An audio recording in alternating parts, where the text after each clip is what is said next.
8 uur van de morgen onder Walperterwaai in Wommels.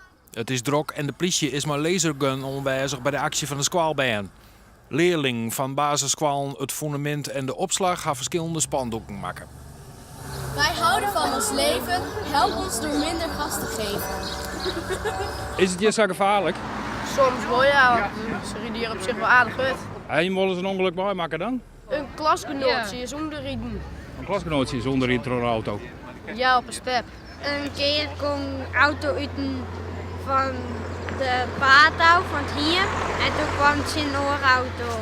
Er zit inderdaad wel eens iemand tussen die er toch met een redelijke snelheid langs gaat. En zeker met deze drukte van kinderen in alle leeftijdscategorieën, dan is dat toch wel een risico. Bovendien hebben we hier uiteraard, omdat we in een landelijke omgeving zitten, heel veel landbouwverkeer.